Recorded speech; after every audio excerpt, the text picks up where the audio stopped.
I can't reach the water. Wait a minute. Objects occupy space.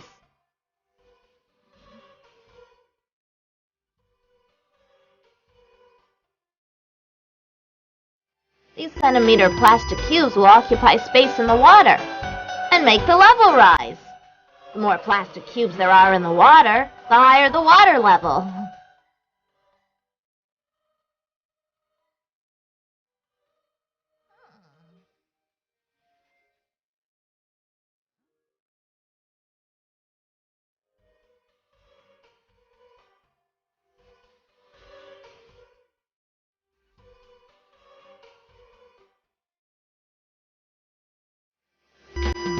Oh, now I can drink the water! I'm so clever! Oh, Alice! Oh, you are a silly bird. Oh, why's that? If you want to drink some water, then all you have to do is ask me. You've wet the cubes I need for volume studies. Oh, I'm so sorry, Alice. And what was it about volume you were studying, huh? I don't have time to explain. I have to go out now. You're going out now? Oh, take me with you. I'd really like to go out too. I've got things to do, so you can't come with me. I'm sorry. Oh, go on, please. All right. You want to go out, then go!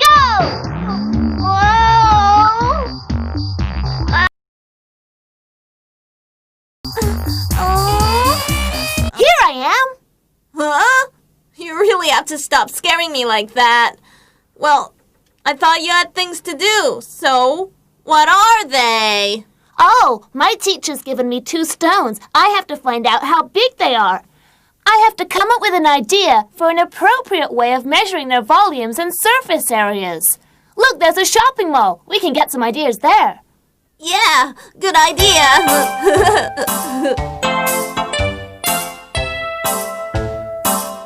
Wow, can you smell that bread? Delicious.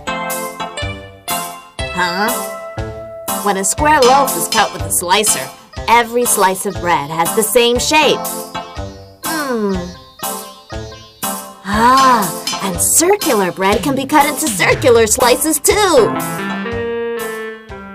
Yes, that's right. That's because both the square and round loaves are prisms. Really? But how can they be prisms?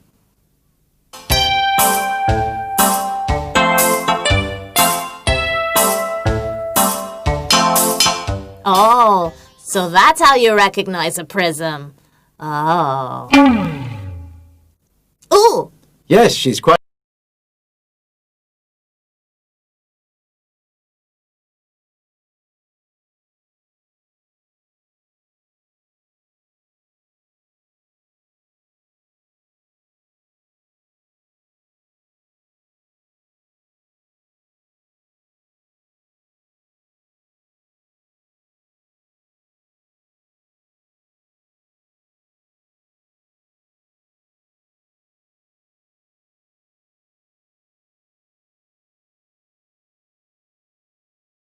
circular top and base is called a circular cylinder. And this one with a quadrilateral top and base is called a quadrilateral prism. And this piece of cake here and this cheese, they must also be prisms. That's quite right. This piece of cake here has uniform triangular cross-sections. Therefore, it is a prism. We call it a triangular prism. This piece of cheese has uniform hexagonal cross-sections. Therefore, it is also a prism. We call it a hexagonal prism. Oh, and how about this Easter egg?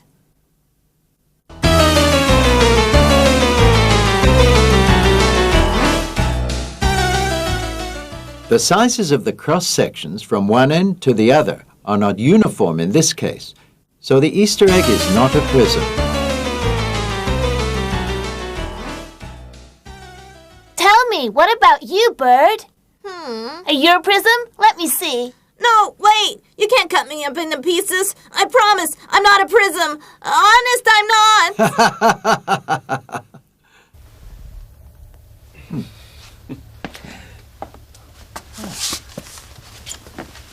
Mister, You have so many things for sale. Do you have something that might help me find out the volume of this stone here, please?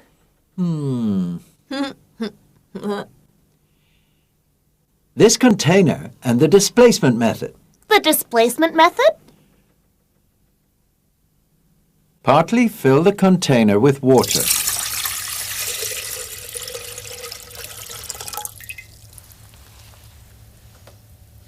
And mark the water level. Then place the stone in the water, making sure it's completely immersed. Then measure the new water level. The volume of the stone is equal to the volume of water displaced in the circular cylinder. By calculating the volume of the circular cylinder, you can calculate the volume of the stone. How do you calculate the volume of a circular cylinder? I don't know. I only know how to calculate the volume of a rectangular prism or cuboid. Volume is length times width times height. Since length times width equals the area of the base, the volume of a cuboid equals base area times height. Easy to remember, isn't it? Yes, but the volumes of other prisms also equal to base area times height. Take this wooden ornament. Does it give you any ideas? This solid ornament is made up of many cuboids. The volume of the solid equals the total volumes of the cuboids. As the volume of a cuboid equals base area times height, and all the cuboids have the same height, we can first add together the areas of all the rectangular bases. Then multiply that figure by the height. In other words, the volume is the total sum of the base areas times height. If each cuboid is further divided into smaller cuboids, the base of the solid is close to a triangle, so the solid will be close to a triangular prism. In other words, the total sum of the base areas is about the same as the area of a triangle, and its volume is about the same as that of a triangular prism. Therefore, the volume of a triangular prism equals the area of the triangular base times the height. In other words, its base area times height. Oh, so a triangular prism's volume and a cuboid's volume are both calculated using base area times height. That's fine, but what use is it? We can use the same formula to calculate the volume of a hexagonal prism. Very clever. Hey, come over here. Now, we can divide a hexagonal prism into 4 separate triangular prisms. That means that the volume of the hexagonal prism equals the sum of the volumes of the 4 triangular prisms. As the volume of a triangular prism is equal to base area times height, and as the heights of these triangular prisms are the same, we first add up the areas of the 4 triangular bases and then multiply by the height. This is the same as the base area of the hexagonal prism times its height. So the volume of a hexagonal prism equals its base area times its height. So do you think the volume of a circular cylinder is also equal to its base area times its height? Maybe it is. Why don't we try it and see? Now, take a close look at this cylinder and this prism here, and then tell me if you see a relationship between them. Let's look at this hexagonal prism. If we change it into a prism with a 12-sided polygonal base like this, and then into a prism with a 24-sided polygonal base, and so on, then the volume of the prism gets closer and closer to that of a circular cylinder. When the volume of a prism is about the same as that of a circular cylinder, its base area is nearly the same as the area of a circle. Therefore, the volume of a circular cylinder is also equal to its base area times its height. Oh, yes! I understand now. For a prism, no matter whether it's a circular cylinder or any other type of prism, its volume is equal to Base area times height. What's more, as the horizontal cross-sections are the same from its base to its top, the volume of a prism is also equal to the area of a horizontal cross-section times height. Mister, some of these ornaments have given me some ideas. That's good. Well, take a look round. You might find something useful. Well, I have to go home to measure the volume of my stone. Maybe some other time. All right. Bye-bye. Bye. Come on. Bye-bye.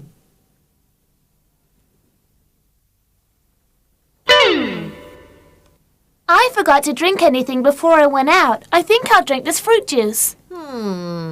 That's a good idea. We walked such a long way, didn't we?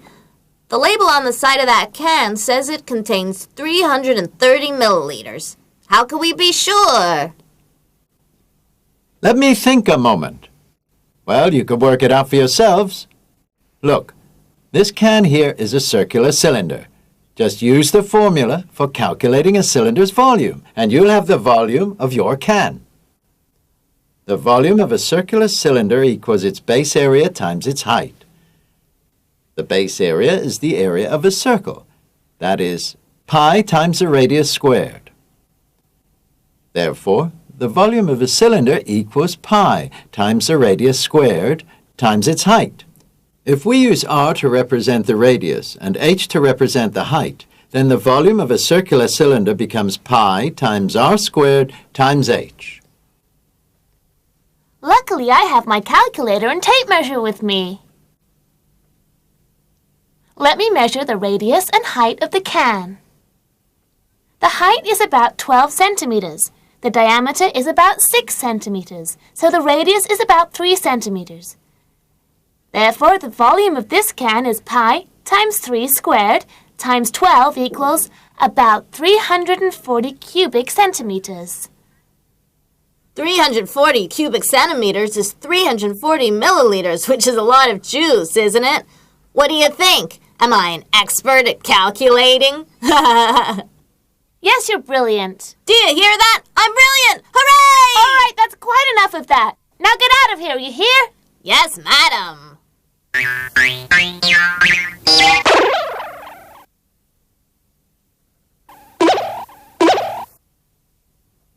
Hello, students. That's much quieter. That noisy bird has been changed into a milk carton. How much space do you think the milk carton occupies? The space it occupies is exactly the volume of the carton. So what is the volume of the milk carton? Is the carton a prism? Is its volume equal to the area of the base times its height? No, that's right. How about equal to this base times this height? Discuss it amongst yourselves. Well now, students, how would you calculate the volume of a piece of cheese this shape? Well, let me give you a few hints.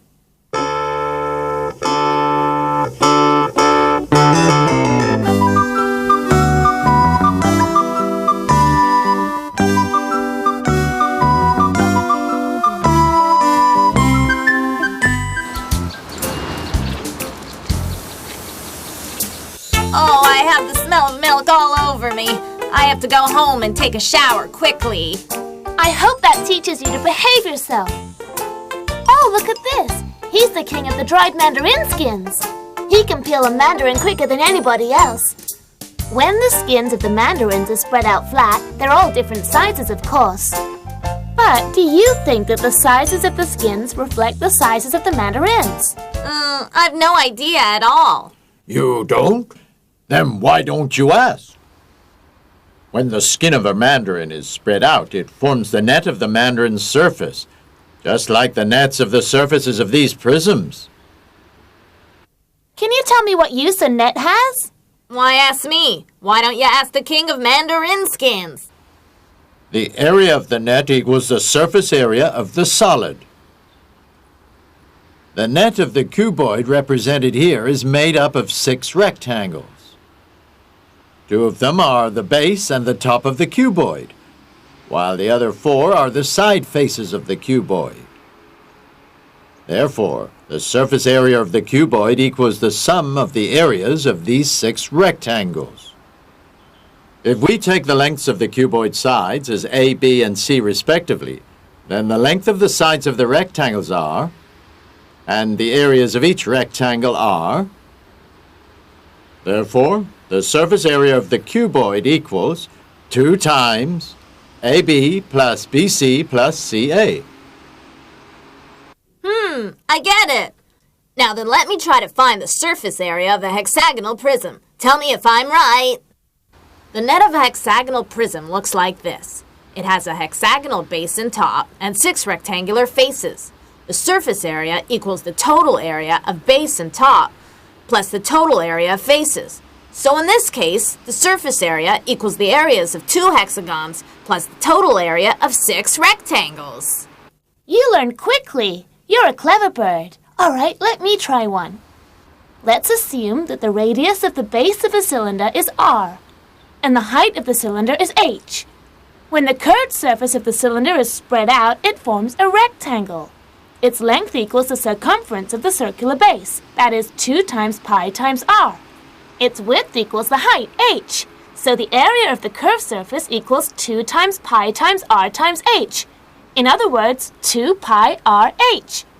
The total area of the base and top equals the sum of the areas of 2 circles, that is twice pi times r squared. So the surface area of a circular cylinder equals the areas of 2 circles plus the area of a rectangle. Oh, you're really clever.